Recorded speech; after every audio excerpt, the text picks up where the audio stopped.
লেকটাউনের মোড় থেকে মেসির মূর্তি নামালো পিডব্লিউডি, নামানো হলো লিওনেল মেসির মূর্তি। দীর্ঘদিন ধরে বিপজ্জনক অবস্থায় দুলছিল মেসির মূর্তিটি। সেই ছবিটি দেখতে পাচ্ছেন, মেসির মূর্তি নামানো হয়েছে এবং এই মুহূর্তে নিয়ে যাওয়া হচ্ছে। লেকটাউনের মোড়ে এই ৪৫ ফুট উঁচু মেসির মূর্তি আজ নামিয়েছে পিডব্লিউডি। লিওনেল মেসির মূর্তি কিভাবে অক্ষত অবস্থায় নামানো হবে সেটাই সব থেকে বড় চ্যালেঞ্জ ছিল। শেষ পর্যন্ত এই মেসির মূর্তি নামানো হয়েছে। যেভাবে ঝড় বৃষ্টি হচ্ছিল, একেবারে মেসির মূর্তিটি, এই সুবিশাল মূর্তিটি দুলছিল, যে কোনো সময় বড় বিপর্যয় ঘটে যাওয়ার আশঙ্কা ছিল।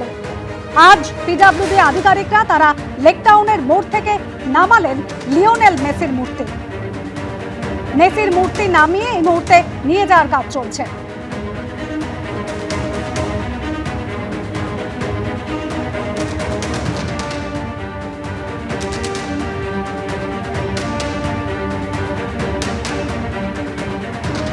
ব্রতদীপ ভট্টাচার্য আমাদের প্রতিনিধি রয়েছেন আমাদের সঙ্গে। ব্রতদীপ, এই ৪৫ ফুট উঁচু মেসির মূর্তি অক্ষত অবস্থায় নামানোটাই সব থেকে বড় চ্যালেঞ্জ ছিল।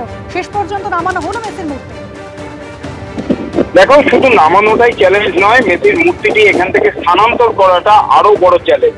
প্রথম চ্যালেঞ্জ খুব সুষ্ঠুভাবেই সেটা সম্পন্ন করেছেন পিডব্লিউডির আধিকারিকরা। প্রায় ৪ ঘন্টার চেষ্টায় মেসির মূর্তিটিকে দোতলা সমান সেই কংক্রিট স্ট্রাকচারের উপর থেকে